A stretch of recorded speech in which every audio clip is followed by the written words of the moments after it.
सुबह सुबह का वक्त था। मेरा दुकान जाने का टाइम हो गया था। मैं एक दर्जी था और ऐसा स्मार्ट हैंडसम दर्जी पूरे इलाके में कहीं नहीं था।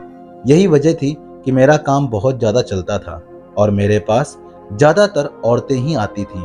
कभी कभी वो मुझसे हंसकर बोलती और बातें भी कर लेती थीं। मैं भी मुस्कुराकर बात कर लेता। अब जाहिर है मुझे उनसे काम था, तो मैं कोई उनसे झगड़ा करने तो नहीं कर सकता। ना वो भी काम से आती थी और मुझे भी काम होता था, तो मैं अच्छे से बात कर लिया करता था।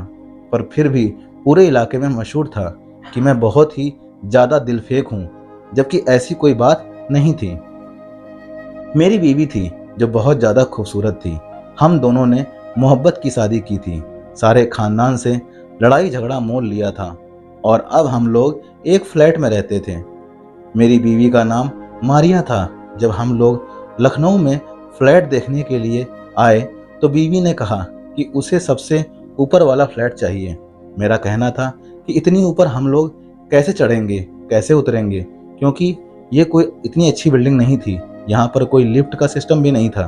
उसने कहा कि ऊपर वाले फ्लैट में आपको छत भी मिल जाता है और छत के बहुत फ़ायदे होते हैं, इसलिए ऊपर वाला फ्लैट ही चाहिए। वैसे ऊपर वाले फ्लैट की कीमत कम थी क्योंकि वो बहुत ऊंचा था और लोग इतनी ऊपर से नीचे आने जाने को बड़ा मुश्किल समझते थे। उसने कहा कि हम दोनों की वर्जिश भी हो जाएगी। उसे छत बहुत ज़्यादा पसंद थी। वो कहती थी कि शाम को इंसान चाय बनाए, छत पर बैठे आसमान को देखे, परिंदों को देखे, तो उसके पूरे दिन की थकान उतर जाती है। मैंने उसकी बात मान ली और हम दोनों ने आखिरी फ्लैट ले ही लिया। लेकिन एक दिन ऐसा हुआ कि वो सीढ़ियों से उतरते हुए गिर गई और उसकी कमर में चोट लग गई। अब डॉक्टर्स का कहना था कि उसकी कमर से लेकर टांगों तक का हिस्सा सुन्न हो गया है और वो अपने पैरों पे चल नहीं सकती थी और ना ही बोल पाती थी, क्योंकि उसे बहुत तेज झटका सा लग गया था। झटके से गिरने की वजह से उसके काफ़ी सारे जिस्मानी पार्ट्स का फ्रैक्चर हो गया था और इस बात को 1 साल होने वाला था। मैं ही उसके सारे काम करता, उसके लिए खाना बनाता, घर को भी साफ करता, पैसे भी कमाता, उसे बाथरूम वगैरह भी खुद ही लेकर जाया करता था। मुझे सारे रिश्तेदार बहुत तरस वाली नज़रों से देखते थे और कहते थे कि मैं पसंद की शादी की, आप अपनों का दिल दुखाया, इसीलिए मुझे सज़ा मिली है। शादी के 1.5 साल बाद ही मेरी बीवी माजूर हो गई और जब वो सीढ़ियों से गिरी तो वो माँ भी बनने वाली थी। मेरा बच्चा भी इस दुनिया में आने से पहले ही इस दुनिया से चला गया था। हमारे लिए ये बहुत बड़ा हादसा था, एक बहुत बड़ा सदमा था। हम लोग बहुत बड़ी मुश्किल में फंस गए थे, लेकिन फिर भी बड़ी खुशी से हमने इस सारे वक्त को गुजारा। और अब इस बात को 1 साल हो गया था। जब एक दिन मैं दुकान पर जाने लगा तो मेरी बीवी के काम ही खत्म नहीं हो रहे थे। मैं उसे एक बार बाथरूम में ले गया। उसने कहा कि उसे फिर से जाना है और उसे ठीक से मुंह हाथ धोना है। मैं उसके पास मोबाइल फ़ोन रखकर जाता था कि अगर कोई मसला हो तो वह मुझे फ़ोन कर दे और मैं आ जाऊंगा। दुकान मेरी ज़्यादा दूर नहीं थी। दोपहर का खाना भी मैं उसके पास रख के चला जाता था, उसकी आसानी के लिए, ताकि वो उठाकर खा ले, और पानी का इंतजाम भी करके जाया करता था। दोपहर में मैं एक चक्कर लगाया करता था और फिर उसके बाद दोबारा दुकान पर चला जाता था और फिर रात को देर से आता था। वो बेचारी इस रूटीन के साथ चल रही थी और उसका मेरे लिए इतना करना ही काफ़ी था। मैं उसे फिर से बाथरूम ले गया। अब उसने मुझे कुछ इशारा किया। मैंने कहा कि अब क्या चाहिए। मैं ज़रा गुस्से से बोला तो वो सहम सी गई। उसके इस इशारे का मतलब था कि वह लिपस्टिक लगाना चाहती थी। उसने होठों पर लिपस्टिक लगाई। मैंने उसे शीशा दिखाया और वो शीशे में देखते हुए लिपस्टिक लगाने लगी। मैंने उसकी तारीफ की और मैंने कहा कि बहुत खूबसूरत लग रही हो मेरी प्यारी बीवी। उसने कहा कि तभी तो आपकी बीवी को नज़र लग गई है। मैंने कहा कि नहीं, सब कुछ ठीक हो जाएगा। मैं एक मर्द था, मेरी बीवी माजूर थी। मैं घर के काम भी करता था, पैसे भी कमाता था, लेकिन फिर भी अल्लाह ने मुझे इतनी हिम्मत दी थी। मैंने अपनी बीवी को कभी ताना नहीं दिया। इस 1 साल में मैंने उसके साथ कभी लड़ाई झगड़ा भी नहीं किया। मैंने उसका इलाज भी करवा रहा था।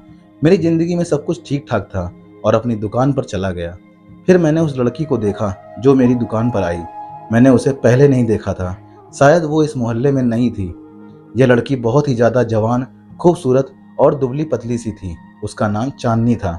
उसने आते ही कहा कि मेरा नाम चांदनी है, तुम्हारा नाम क्या है? मैंने कहा कि मुझे तो सब दर्जी अशफाक कहते हैं। हाँ, मैं तुम्हारे काम के बारे में ही सुन के आई हूँ। सुना है कि तुम बहुत अच्छे कपड़े सिलते हो। मेरे कपड़े सी दोगे? मैंने कहा क्यों नहीं। उसने कहा कि दरअसल एक शादी है खानदान में और मैं शादियों में 4-4 घंटे बाद सूट बदलती हूँ। ये मेरी आदत है क्योंकि मैं सबसे अलग लगना चाहती हूँ। इसलिए मुझे कोई 12-13 सूट सिलवाने हैं 20 दिन के अंदर। क्या तुम सिल दोगे? उसने कहा कि क्या तुम इतने सूट आसानी से सिल दोगे? मैंने कहा कि हाँ, लेकिन अर्जेंट काम के पैसे थोड़े ज़्यादा लगेंगे। उसने कहा कि पैसों की परवाह मत करो।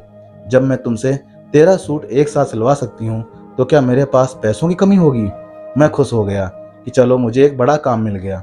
वैसे भी काफ़ी समय से मुझे शादी का ऑर्डर नहीं मिला था और ये शादी का सीजन भी नहीं था, लेकिन कुछ लोग बेमौसम शादी का प्रोग्राम रख लेते हैं। खैर, मुझे क्या था, मैंने उसका ऑर्डर ले लिया। उसने कहा कि वो कल कपड़े भी ले आएगी और नाप भी। मैंने कहा कि ठीक है। मैंने उसका नाम और ऑर्डर नंबर लिख दिया। मैं अपनी दुकान में ही काम कर रहा था। वो अगले दिन आ गई। उसने मुझे सारे कपड़े दे दिए और समझा दिया कि किस तरह के सूट सिलने हैं। पर उसने कहा कि मुझे एक सूट अर्जेंट चाहिए। मैंने कहा कि मैं इस टाइम अपने घर जाता हूँ, मेरी बीवी बिस्तर पर पड़ी है, उसे देखने के लिए जाना होता है। उसने कहा कि अगर तुम यह सूट अभी सी दोगे मैं तुम्हें 500 रुपये एक्स्ट्रा दूंगी। मैं सोचने लगा कि 500 के लिए अगर मैं 1 घंटा लगा लूँ तो क्या हो जाएगा। वैसे भी मेरी बीवी अपने घर में बैठी है, कोई सड़क पर तो नहीं बैठी। खाना और पानी मैं उसके पास रख के ही आया हूँ। 1 घंटे में क्या हो जाएगा? 1 घंटा तो इंसान लेट भी हो सकता है। हाँ, ये बात अलग है कि जब से मेरी बीवी की ऐसी हालत थी मैं घर हमेशा टाइम पे ही जाता था, लेकिन मैंने उसका सूट सिल दिया। मुझे 1 घंटे से ज़्यादा टाइम लग गया। जब मैं वापस रात को घर गया और घर में दाखिल हुआ तो सामने का मंजर देखकर हैरान रह गया। मेरी बीवी जमीन पर गिरी हुई थी, पानी का गिलास टूटा हुआ था। शायद वो पानी पीने के लिए उठने की कोशिश कर रही थी, क्योंकि जो पानी मैंने उसके पास रखा था वो कम था। मैंने उसे उठाया, उसका मुंह साफ किया। उसको थोड़ी सी चोट भी लग गई थी। मैंने उसमें पट्टी बांधी। मैंने उसे तरस भरी नज़रों से देखा। मैंने उसके पास फ़ोन तो रखा था, लेकिन फ़ोन की शायद बैटरी ख़त्म हो गई थी, इसलिए वो मुझे फ़ोन भी ना कर पाई। मैंने कहा कि मुझे माफ़ कर दो, मुझे काम था, बहुत ज़रूरी काम था। वो मुझसे पूछने लगी कि क्या काम था, तो मैंने कहा कि दुकान का ही काम था। बस मेरी एक रिश्तेदार की मौत हो गई थी। मैंने उसे झूठ बोल दिया। अगर मैं उसे यह कहता कि एक जवान लड़की का सूट सिलने के लिए मैंने इतनी देर लगाई और तुम इस चक्कर में नीचे गिर गई और तुम्हारे साथ इतना बुरा हुआ, तो वो जरूर गुस्सा करती। बीवी तो बीवी होती है, बिस्तर पर पड़ी थी तो क्या, इसलिए डर गया और मैंने झूठ बोल दिया। उसने भी मुस्कुराकर सर हिला दिया, जिसका मतलब था कि कोई बात नहीं। मैं सोचने लगा कि मुझे इसके साथ ऐसा नहीं करना चाहिए था। मैंने काम तो कर दिया था, पर अभी उस लड़की ने मुझे पैसे नहीं दिए थे। उसने कहा कि सारे पैसे एक साथ ही दूंगी। वो जब भी मेरी दुकान में आती मुझे अजीबोगरीब तरह की अदाएं दिखाती, मेरी आंखों में देखती, कभी अपने दुपट्टे से खेलने लगती।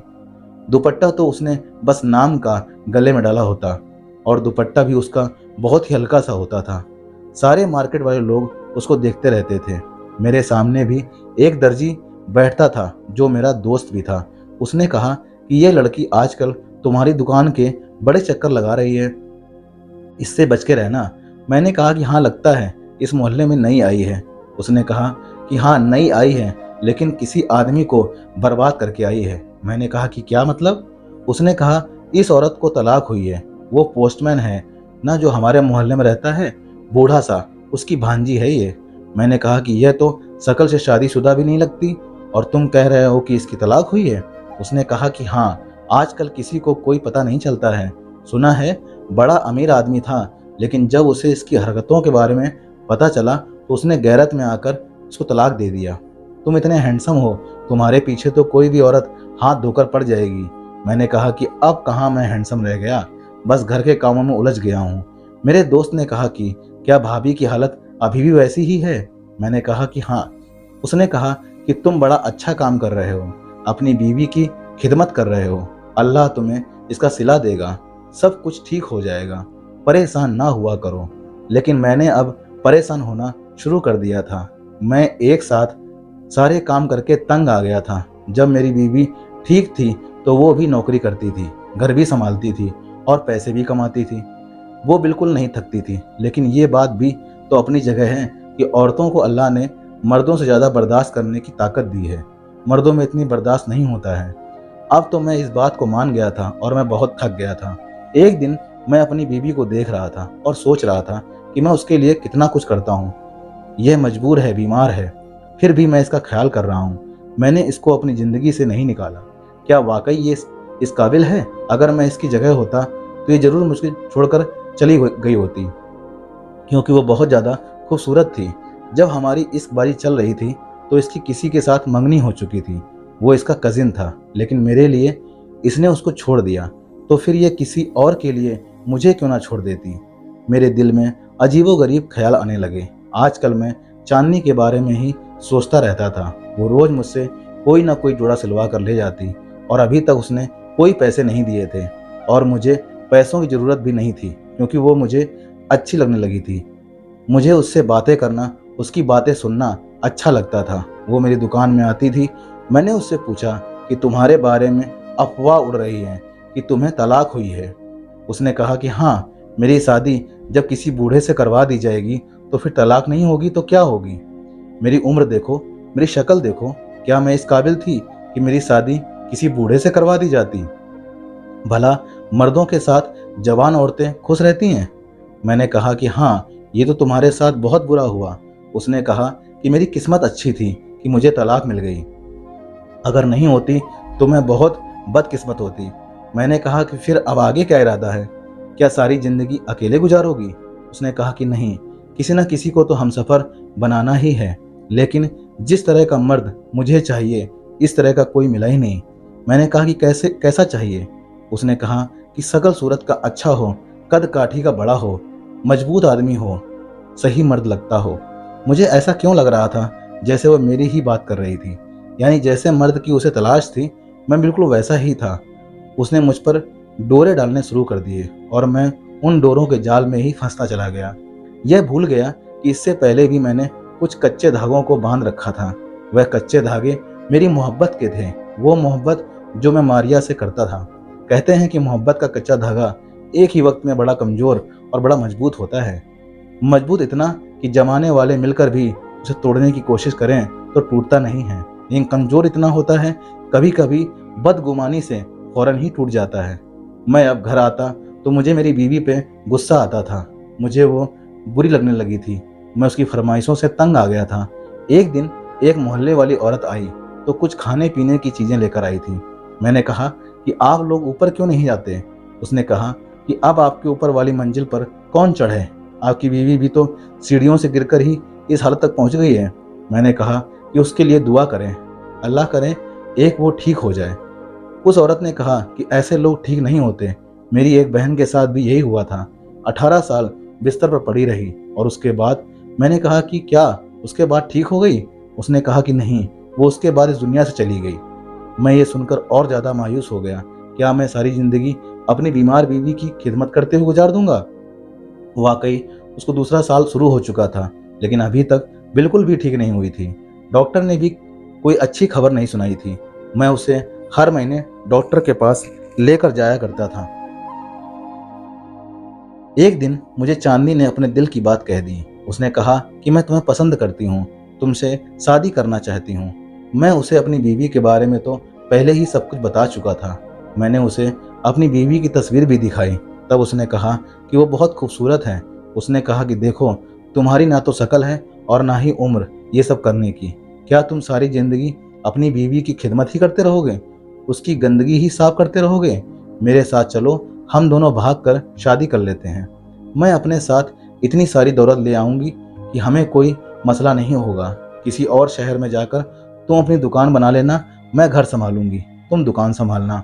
तुम्हारे हाथ में हुनर है, ये हुनर तो तुम कहीं भी इस्तेमाल कर सकते हो। मैंने कहा कि पर मेरी बीवी का क्या होगा? मैं उसे ऐसे छोड़कर तो नहीं जा सकता। उसने कहा कि क्यों नहीं जा सकते? अपनी बीवी से छुटकारा कैसे हासिल करना है, यह तुम्हारा काम है।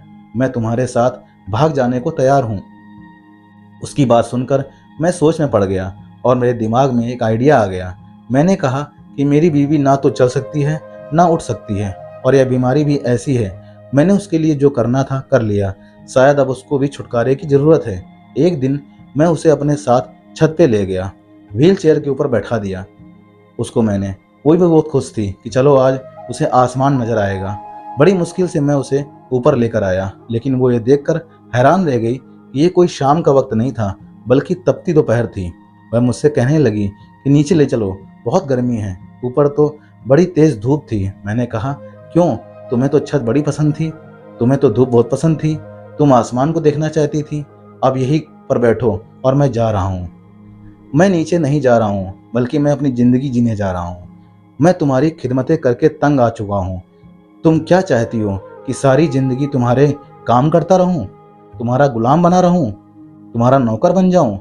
मेरी शक्ल देखो, तुम जैसी एक नहीं 10 औरतें मिल सकती हैं मुझे, तो फिर क्यों ना मैं अपनी जिंदगी तुम्हारे साथ खराब करूं? मुझे माफ कर देना, इतना मैंने तुम्हारे लिए कर दिया, इससे ज्यादा नहीं कर सकता। अगर तुम अपने पैरों पर खड़ी हो जाती तो शायद हमारी जिंदगी में सब कुछ ठीक हो जाता, लेकिन तुम्हारे ठीक होने की कोई उम्मीद नहीं है। मेरी डॉक्टर से बात हुई है।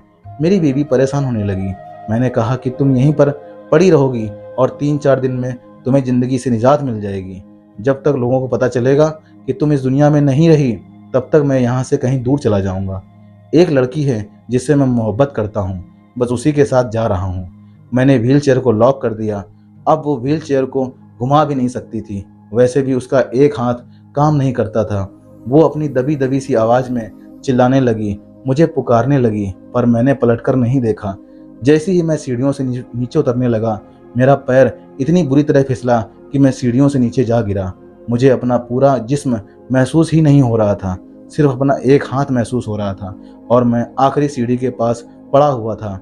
मैंने चिल्ला चिल्ला कर लोगों को बुलाने की कोशिश की, लेकिन कोई मेरी आवाज़ नहीं सुन रहा था। 4-5 घंटे इसी तरह गुजर गए। मैं वहीं पर पड़ा था, किसी की मदद के लिए इंतजार में। मेरा फ़ोन भी मेरे पास नहीं था। तभी मैंने देखा ऊपर वाली सीढ़ियों से कोई नीचे आ रहा है और मैं ये देखकर हैरान रह गया कि वो कोई और नहीं बल्कि मेरी बीवी थी। जब मेरी बीवी की जान पर बन आई और उसे लगा कि वह इस दुनिया से चली जाएगी और यहीं पड़े पड़े उसकी मौत हो जाएगी, तो उसने अपनी आखिरी ताकत को इस्तेमाल किया, जिसको विल पावर कहते हैं, और वो अपने कदमों पे खड़ी हो गई।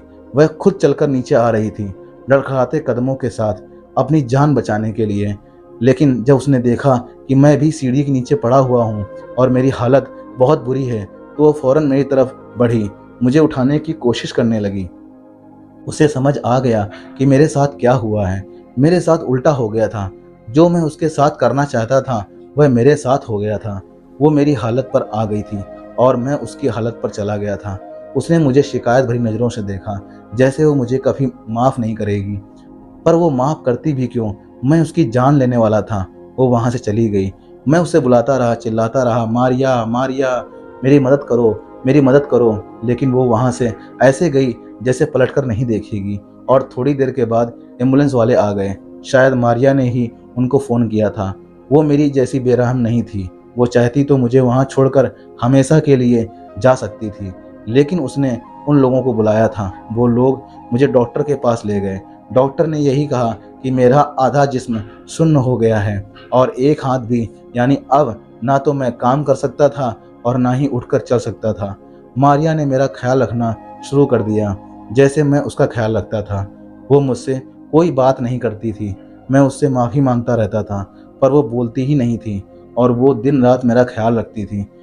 वो फिर से नौकरी भी करने लगी और मैं आज भी हैरान हूँ कि कैसे एक पल में हम दोनों की ज़िंदगी एक दूसरे के साथ पलट गई।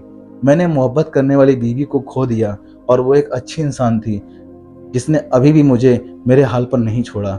मैं बस दिन रात उससे माफ़ी ही मांग सकता हूँ, लेकिन शायद वो मुझे कभी माफ़ नहीं करेगी। मैंने उसके साथ सिर्फ बेवफाई ही नहीं की थी, मैं तो उसकी जान लेना चाहता था। आप सब लोग भी मेरे लिए दुआ करें कि मेरी बीवी मुझे माफ़ कर दे। मैं अपने किए पर बहुत शर्मिंदा हूँ और मैं यह आप लोगों से गुजारिश करना चाहता हूँ कि कभी भी किसी भी हाल में अपने हम सफ़र का साथ ना छोड़ें, क्योंकि वही आपके साथ हर हाल में खड़े रहते हैं। दोस्तों, शादी एक अनोखा बंधन है। कभी भी अपनी पत्नी पर या अपने पति को छोड़कर नहीं जाना चाहिए, क्योंकि वही लोग आपकी ज़िंदगी में आगे काम आने वाले हैं। कहानी कैसी लगी कमेंट करके ज़रूर बताइएगा, और साथ साथ चैनल पर नए हो तो चैनल को लाइक, सब्सक्राइब और शेयर करना बिल्कुल मत भूलिएगा। मिलते हैं इसी तरह की सच्ची और अच्छी कहानी में। तब तक दोस्तों, जय हिंद, जय भारत।